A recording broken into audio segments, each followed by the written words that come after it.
Hello mga boss. Today is Saturday, October 31.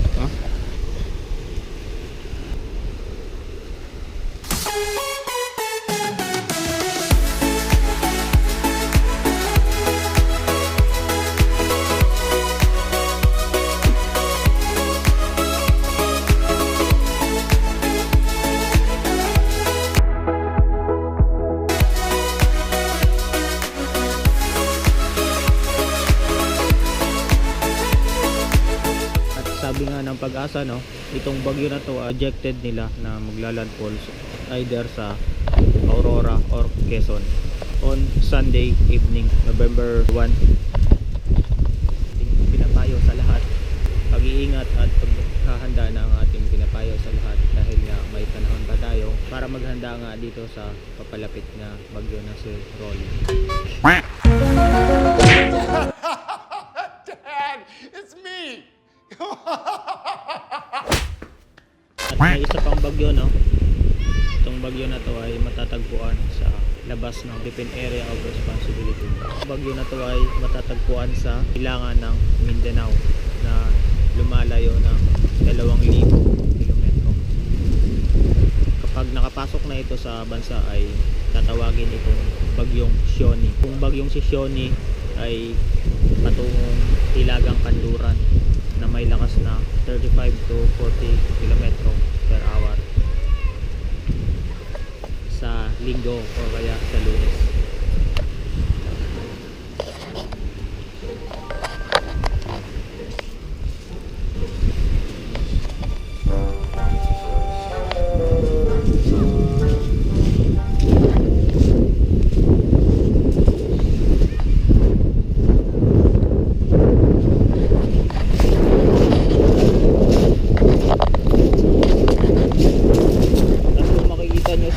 Video ko ay pumunta ako dito sa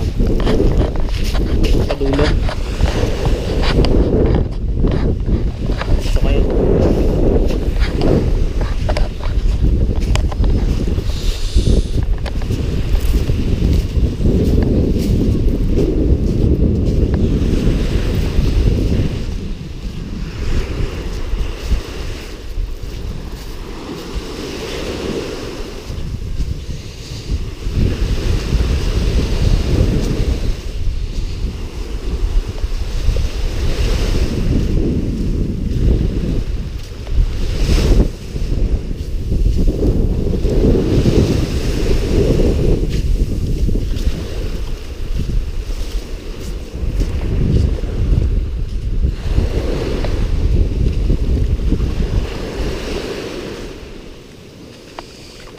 daming basura dito.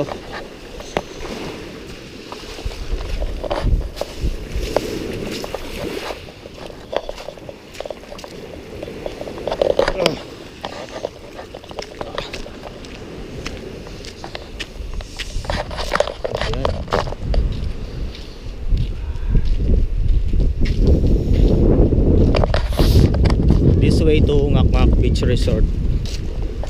Ayan, kung makikita nyo sa last video. Yan. Kung makikita nyo, hindi ba nila tinatabi yung mga bangka nila, no? Kasi hindi nila alam na parating na yung bagyo na si Rolly PH.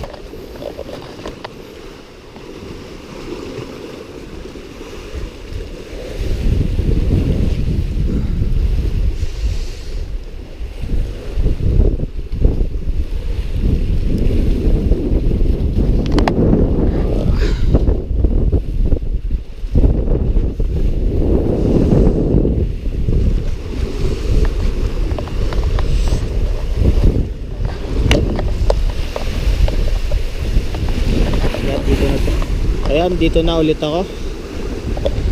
Makikita nyo sa last video ko, sinabi ko na papakita ko sa inyo yung good weather tsaka bad weather. Ayan. Tsaka yung nandun pala, yun yung bayan.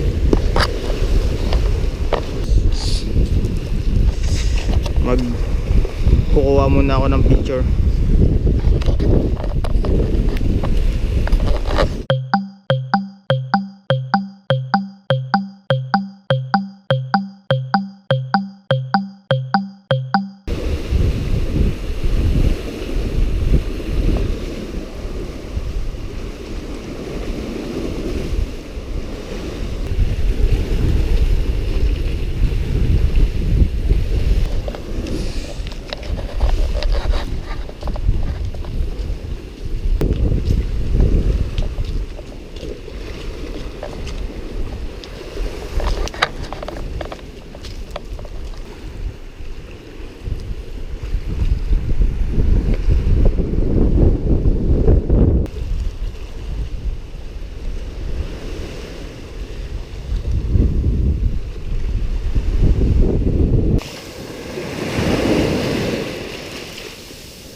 PM. So, uwi na ako sa bahay.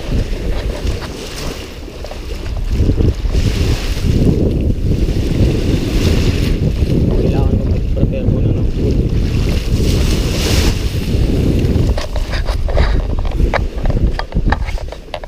Ayan, kung nakikita nyo, patong-patong na yung bangka.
Ma,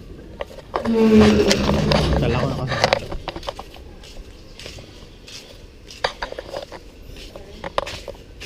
Ngak ngak.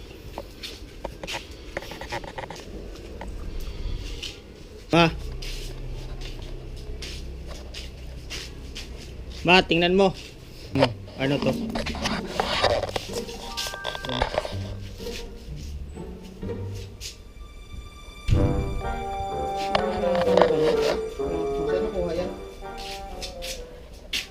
Hindi ko na nilagay yung ano sa ano sa baba. Yun ang kinasa mga minsan nakikita ka na lang ako sa ano. Sa Spray. loob na? Sa suyo. Paimaw siguro kinakag ano. Kumakate na. Nag-aano sa mga Kay uneng. gadget. Sa laptop na ako ingat nagkakamang ako nakikita ni Char eh. Paano ka dapat? Pinangan eh. Sa suyo kina eh. Hello mga boss.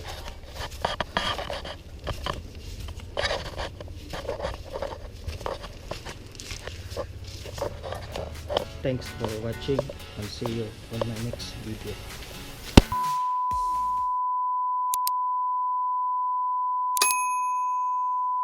Subscribe. Kaya pa. Kaya pa.